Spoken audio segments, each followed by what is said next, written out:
Hi everyone, welcome back to our small holding adventure. If you're new here, my name's Tracy and these are my 2 big bags of spinach. So these are freshly picked from the garden. Well, I say fresh, I'll be honest with you, I picked them on Friday night and it's now Wednesday night, and these have been in the fridge unwashed, just in bags, plastic bags unfortunately, but that's what keeps them the best, and they are as good as when they were picked. Now, the reason I've picked them is because these plants are winter spinach and they're starting to bolt now that it's getting warmer, and I don't want to waste any. One of the methods that we have for preserving spinach here on the small holding is to freeze it.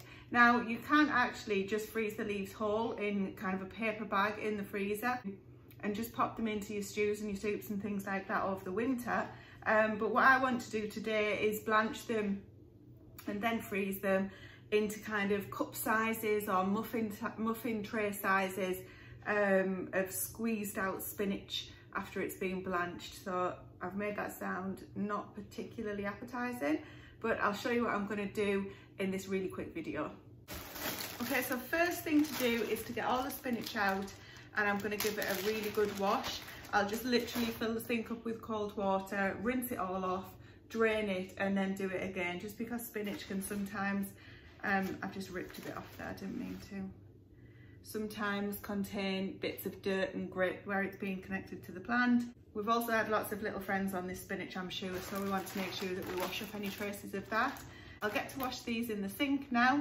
I'm sure you can do that without watching me, and then I'll show you the next steps. There's our spinach all nicely washed, and I'm not worried about drying it. It's crisped up again so nicely, can you hear that? Eat that fresh.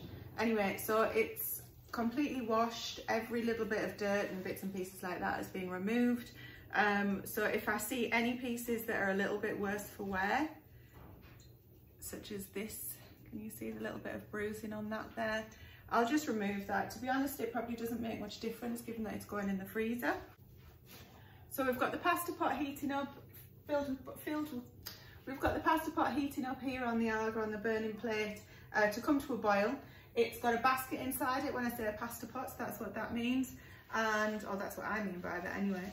And I'm literally going to pop my spinach in, blanch it for 1 minute, and then take it from the boiling plate into some really ice cold water, which I've just got here in a separate bowl, and leave that to cool completely, and then just keep repeating the process. When the spinach has been blanched and completely cooled, then I'll wring out as much excess moisture as possible. There's different methods for doing that. You can just use your hands, you can use a sieve, a potato ricer, whatever options you fancy. I'll come back when that's come to a boil and quickly show you the process. I think we can safely say we're at a boil. Okay, so handfuls of spinach. Get that in there, try not to throw any on the floor. I don't know, 1 more. Lid on.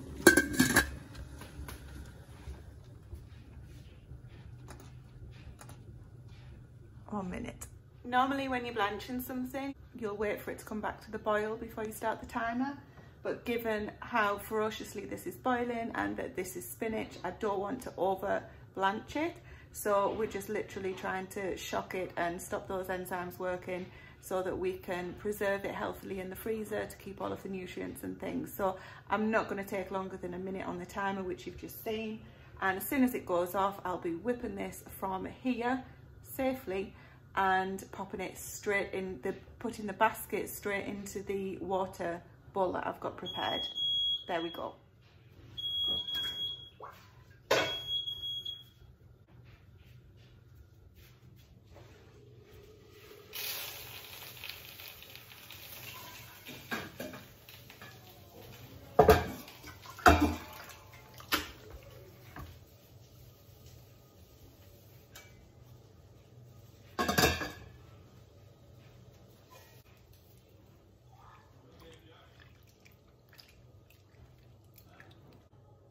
That is so bright green and cooled straight off, and then I'm going to be taking it out of there into a colander, and then we'll squeeze out the excess moisture.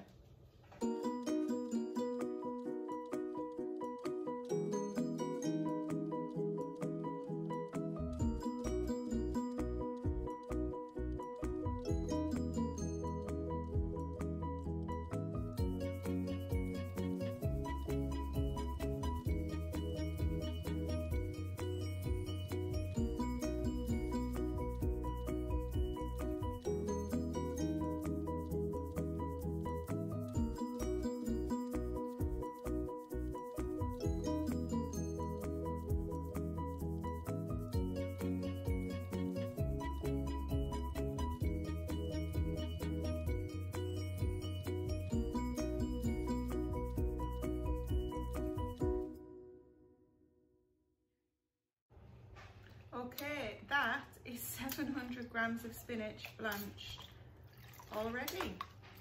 So just cooling this off, this last batch. I changed the water for the second batch just to make sure it was nice and cool. And I'm just going to take this out of here, pop it into the colander.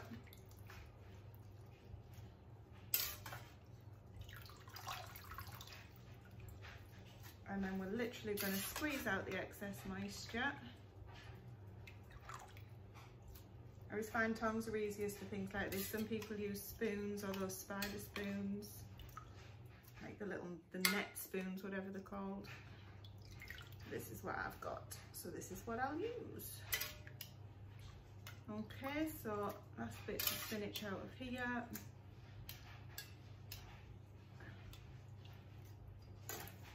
Get rid of this. Okay, so we're left with the smallest amount of spinach, and I'm literally very gracefully going to squeeze this out. Now, I'm not bothered too much about having any water left in it because it will be going into items that have got into recipes that have already got stock and water, that kind of thing in them.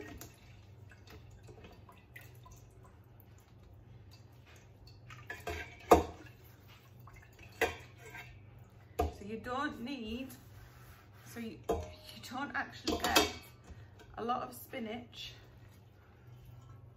from just under, well, 700 grams, so just under a kilo, just over a pound, however you want to look at it. So we're going to need, so you can see why we grow a lot of spinach, and literally what I'm going to do now is separate this. When I'm satisfied that it's wrung out as much as I can, I'm going to freeze this in muffin tins. So the larger size tins, get one out. So the larger size muffin tins, for ease of getting that out, I'll just cover it in some cling film. Not everybody likes or uses cling film. Believe it or not, we were actually gifted some when I did a Christmas lunch for the family. Somebody very kindly brought me a whole massive tray of cling film. So I'm literally just going to line this couple of muffin holes with cling film so that when I put this in, when I put this in the freezer, it will maintain the shape of the hole. It'll freeze in that shape, and then the cling film will mean I can just pop them out nice and easily, and then pop them into one bag. So there you go. Some people measure these out. Tracy doesn't. So I'm going to fit in as much as I can.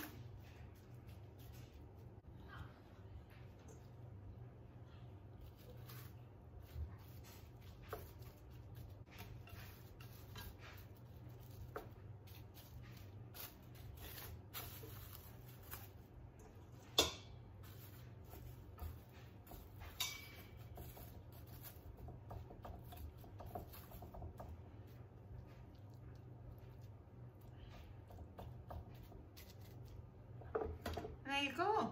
Simple, effective way to freeze spinach after blanching.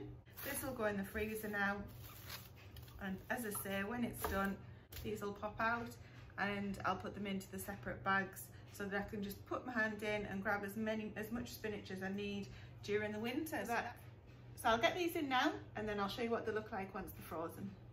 And don't forget to keep the water that you blanched your spinach in to either use for cooking or to water your plants. So I'm going to be watering my indoor peppers, the last ones in the house with these, so it obviously needs to cool first. There you go, these guys are out of the freezer. I've taken the cling film off. I've got a bag here. Incidentally, these bags are from Wilko. They're absolutely fabulous. They're just a decent size to hold plenty of these. If we get to the stage where I've got enough, I'll upgrade to the next size up and I'll show you those as and when. But yeah, these are going to go straight in the freezer now in this bag before they start defrosting. And when I need them, I'll just pull them out one at a time. And to actually use them to cook, all I'll do is throw them into the meal frozen, into the slow cooker or into the casserole dish, whatever it might be. And they'll just add to the sauce that's already in there because of the water content, but perfect for winter stews, soups and casseroles, things like that. So they're going to go in this bag, into the freezer, and that's it. We're off on a roll for our spinach harvest for this year. Thanks for watching, guys. Take care.